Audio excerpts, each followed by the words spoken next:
Today, a judge was to decide where a convicted serial violent sexual predator would live. The so-called Pillowcase Rapist had previously been released to live in the Antelope Valley. But Christopher Hubbard was taken back into custody just a couple of years later. Eyewitness News reporter Leo Stallworth has the details and reaction from residents who don't want him in their community.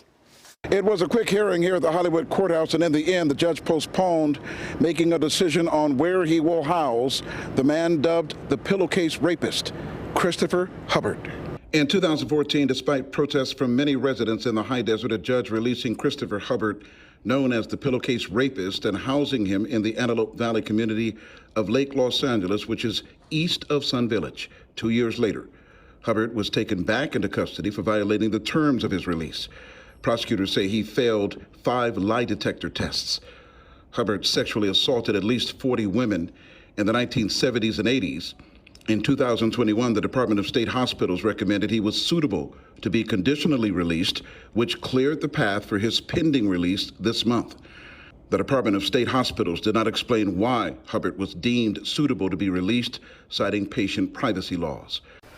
Several Antelope Valley or AV residents attending the hearing terrified that the judge will settle on moving Hubbard back into the AV. His release to the Antelope Valley has been opposed by LA County District Attorney George Gascon and Supervisor Catherine Barger, among others. What brings you to tears? Because it's terrifying, it's scary.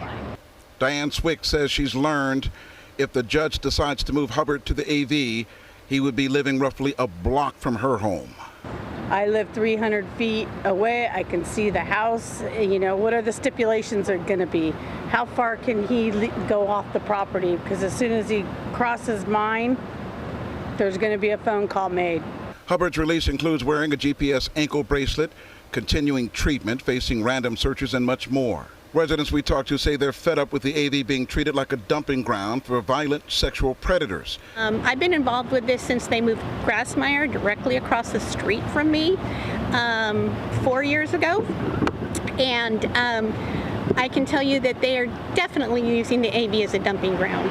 We've gotten our second one, which is maybe 8 miles away, and this would be the third one the other direction.